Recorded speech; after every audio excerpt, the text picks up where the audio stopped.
أولاد وبنات في الدنيا. يا ريت تدوسوا إعجاب بالفيديو وتشتركوا في القناة بسرعة.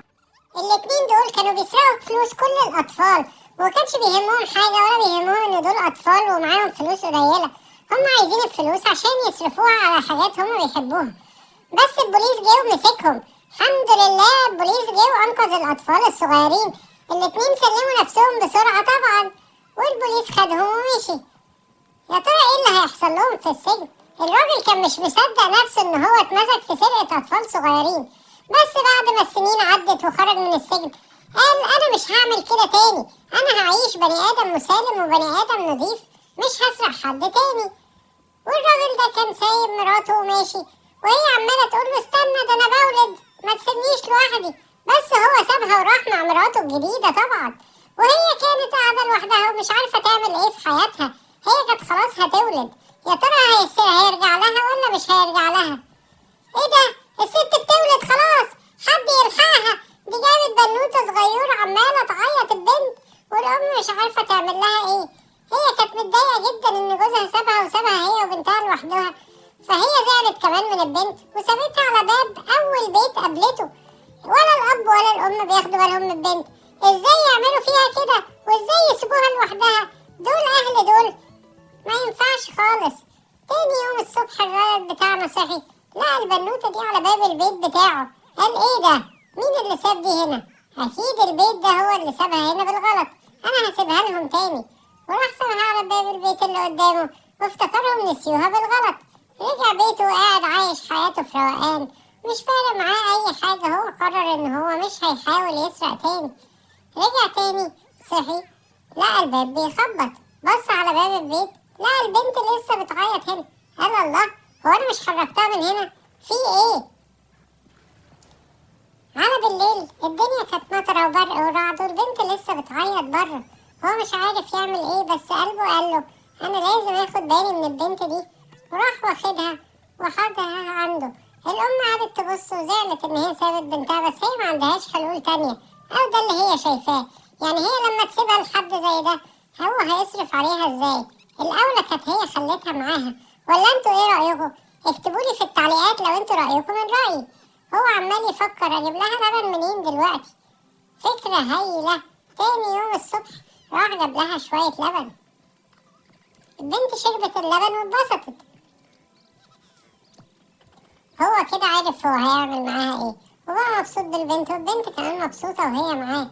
عمال ماشي يدور على مكان يشتري لها منه لبن، وشاف شنطة ست غنية. قال بس أنا هسرق شنطة الست دي واخد الفلوس اللي فيها عشان أجيب لبن للبنت. بس افتكر إن هو مش عايز يخش السجن تاني، وبالذات مش عايز يسيب البنت وهي لوحدها. فقرر إن هو هيشتغل شغلانة شريفة، هيوصل الطلبات للمحلات عشان ياخد فلوس قصاد الشغلانة بتاعته. وكمان هينظف المطاعم، وهيشتغل كل الشغلانات اللي ما الحلال اللي ما فيهاش أي شك. بينظف جزم وبيشيل حاجات، بيشتغل كل الشغلانات عشان يجيب فلوس يصرف بيها على البنت. وبعد شوية البنت كبرت، وهو بقى فاتح عربية أكل عمال يبيع الأكل في الشارع. جاله 3 بلطجية فيهم صاحبه اللي كان معاه زمان. هو لسه شغال بلطجي، واستغرب جدا ان هو شغال حلال.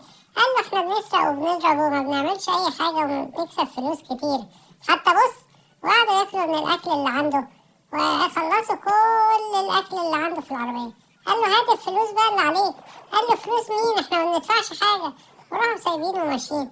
قال لهم انا مش هسيبكم في حالكم، انتوا هتدوني فلوس يا اما هضربكم انتوا ال3. قالوا ايه ده؟ طب خد. وراحوا مكسرين له العربية بتاعته. هو اتعصب وكان هيضربهم، بس طبعا هم 3 بلطجية مسكوه ضربوه. ولما سمعوا البوليس جاي راحوا واخدين بعضهم وماشيين. طلع مش بوليس ولا حاجة، دي البنت الصغيرة عاملة فيها ان هي بوليس ومشغلة السرينة معاها. الولد قال لهم سيبوها في حالها، انا عايزكم تسيبوها في حالها.